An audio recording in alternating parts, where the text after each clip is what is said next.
Whenever we talk about using the law of assumption and persisting in your desire, the first rule of thumb is always to ignore the outer circumstances.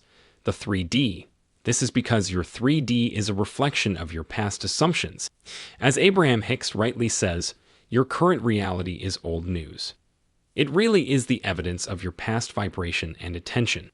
And if you want to be a true creator, you have to think about what you are about to create rather than what has happened. That's one powerful trait of a conscious creator. They focus on the present feelings and the resources at hand. They think about all the ways they can make the best use of this moment.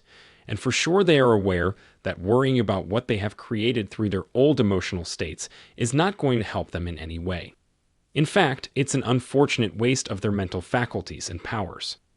Whether you are worrying about your finances right now and can't find a way out of the daily troubles, or you are suffering from a debilitating illness that's taking over your life and freedom, the law of assumption works for everything and anything.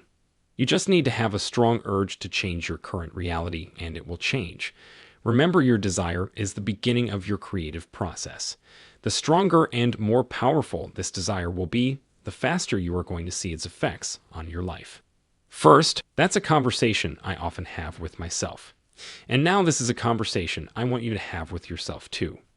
Dream big. Think of things that excite you and use the law to manifest them. Sure, you can use it to get a text from someone, but will that text solve all your problems? Will you be able to stay content with that text for a long period of time? No, you won't. Maybe you will get a moment of happiness, but then you would want more from your SP. Then why not start from a bigger desire like being in a happy relationship? The advice is to go straight to the end and use that as your desire rather than focusing on the bridge of incidents. The universe is ready to give you all that you want. What the outer reality is like, or how it appears to be, or what others think of it, it really doesn't matter. Doesn't matter at all.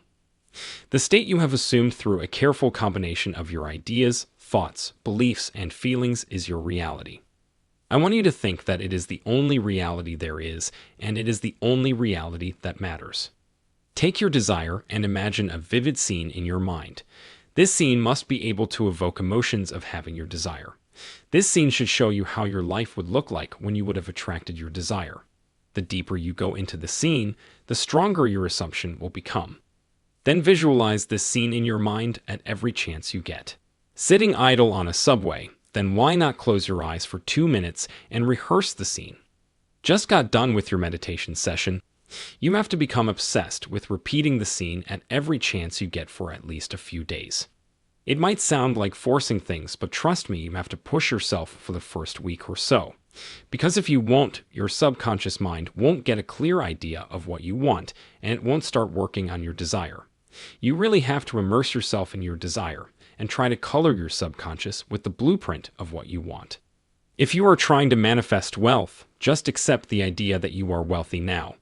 There is no other way to go about it.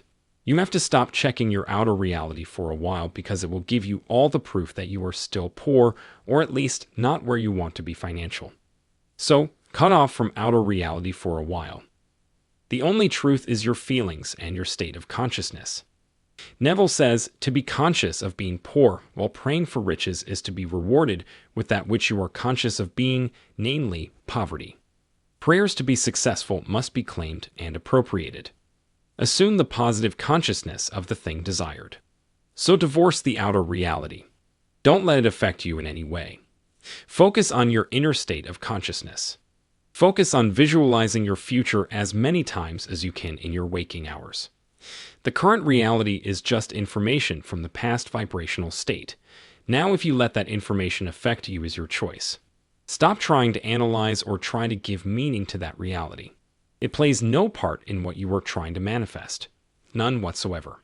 However, what it can do is take you off the path of creation. The moment you start believing in your physical reality more than your inner states is when you give up your power as a manifester. Divorcing the 3D is not easy. It requires practice, patience, and consistency. But it's like learning a new skill. Anytime you pick up a new skill, it seems so difficult that you question if you will ever be able to master it. It's like a huge mountain staring at you and your weaknesses right in the eye. But little by little, day by day, you learn to get around this mountain, which first looked like a mammoth monster. The same is the case with cutting yourself from the 3D. It won't be easy in the beginning, but I can assure you that even 24 hours will make such a huge difference in your rate of manifestation. Also, you must have different tools to help you stay in the state of the wish fulfilled and not give in to the 3D. For instance, you can have a bunch of affirmations ready which you can repeat anytime you want. You can repeat statements like, I am committed to my goal. The 3D has no power over me. My inner reality is my only reality.